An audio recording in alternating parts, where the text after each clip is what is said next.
À la mort du cardinal de Mazarin, Louis XIV décide de gouverner seul, sans ministre.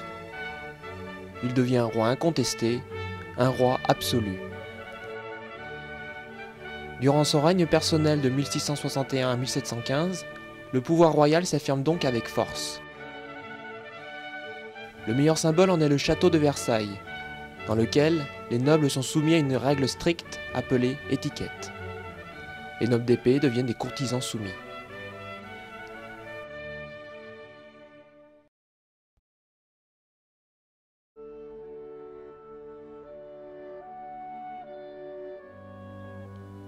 Sous les règnes de Louis XV et de Louis XVI, des philosophes critiquent l'absolutisme et défendent de nouvelles idées fondées sur les lumières de la raison. Les plus célèbres sont Montesquieu, Voltaire, Diderot et Rousseau. Ils dénoncent les privilèges, la torture, la censure. Ils veulent une vraie justice, l'égalité des droits et une monarchie contrôlée.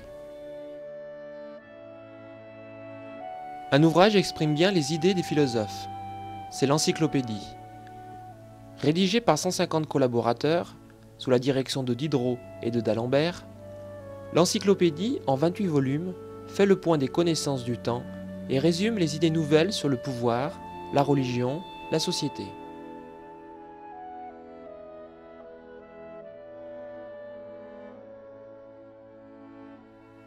Au cours de l'hiver 1763-1764, on demande à James Watt de réparer un modèle de pompe à feu.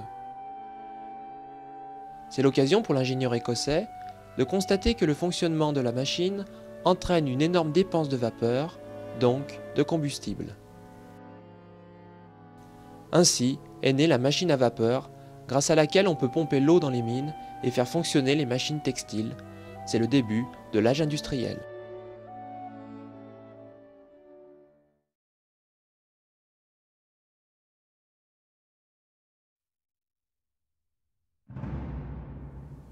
Après la convocation des États généraux et les querelles entre les trois ordres, Paris craint la répression des troupes royales.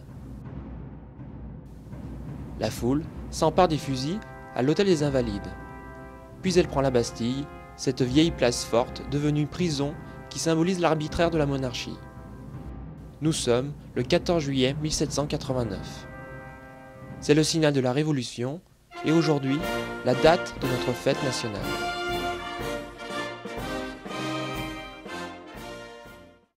En août, les révolutionnaires rédigent la Déclaration des droits de l'homme et du citoyen.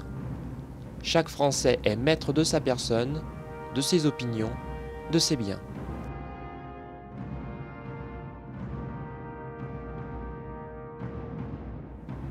Avril 1792.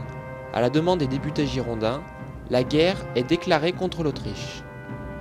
Le 10 août 1792, la foule de Paris attaque les Tuileries. La famille royale se réfugie à l'Assemblée. Chargés de leur défense, les gardes suisses sont massacrés. C'est la fin de la royauté. Le 21 septembre 1792, au lendemain de la victoire de Valmy sur les Prussiens, la Première République est proclamée. Désormais, la cocarde tricolore symbolise la nation sur les champs de bataille.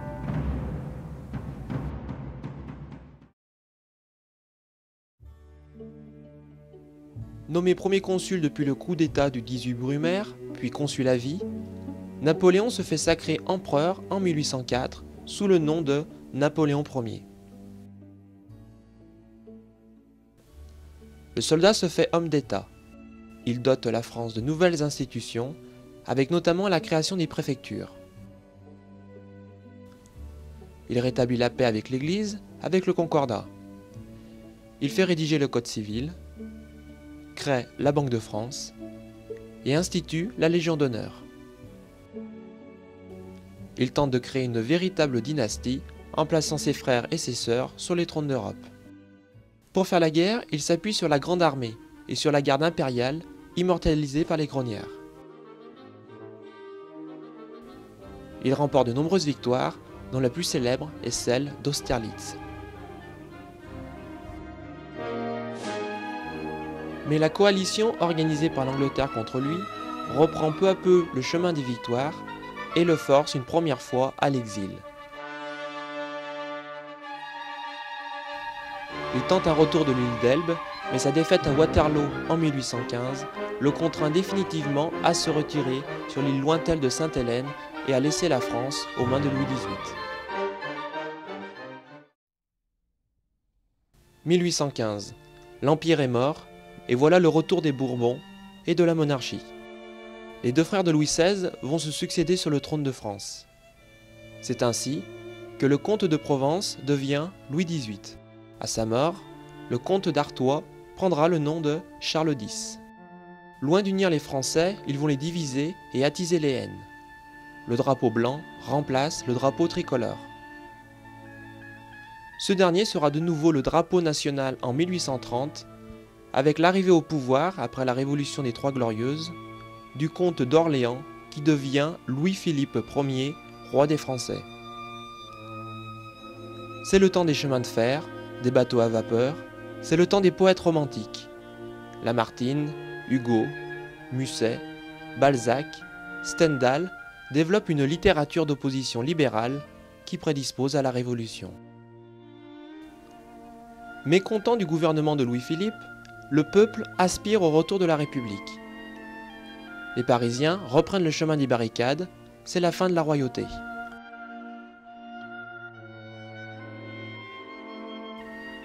Le 25 février 1848, les chefs républicains ayant à leur tête le poète Lamartine se rendent à l'hôtel de ville et proclament la Deuxième République, une et indivisible.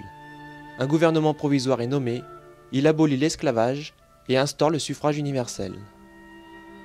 Mais cette république va à son tour disparaître après l'élection de Louis-Napoléon Bonaparte qui, en 1852, réinstaure l'Empire.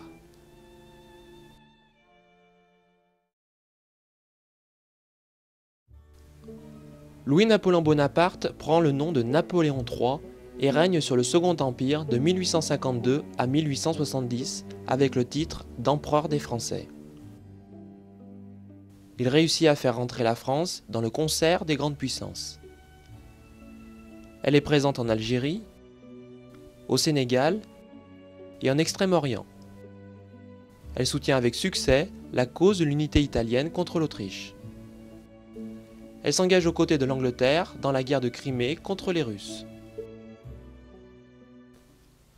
La France de Napoléon III est synonyme de grands travaux et de développement économique. C'est l'époque du percement du canal de Suez par Ferdinand de Lesseps. L'industrie est en pleine expansion. Les grands magasins inventent les soldes et la publicité. La photographie de Niepce acquiert ses lettres de noblesse avec Nadar. Le grand maître de l'opérette, Jacques Offenbach, orchestre la vie parisienne. Avec les transformations du baron Haussmann, la capitale offre de nouvelles perspectives et un nouveau visage. C'est le Paris des grands boulevards. Mais cet empire va sombrer dans la guerre de 1870 contre la Prusse et laisse également à son tour la place à un nouveau régime, la Troisième République.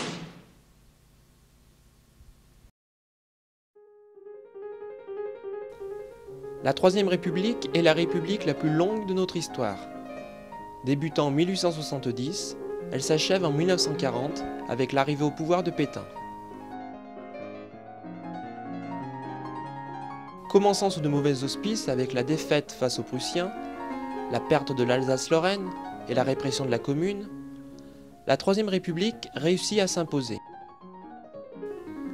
Une nouvelle constitution est votée, Jules Ferry rend l'école gratuite, laïque et obligatoire, la liberté syndicale est créée, c'est le temps des peintres impressionnistes et de l'expansion coloniale.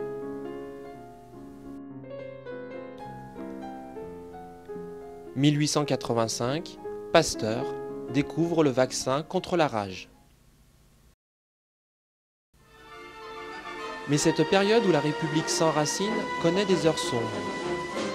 Le capitaine Dreyfus divise la France en deux. Son procès prend l'allure d'une affaire politique et personnelle. En pleine montée du socialisme, l'écrivain Émile Zola prendra fait et cause pour le capitaine d'origine israélite, injustement condamné pour espionnage et finalement réhabilité en 1906.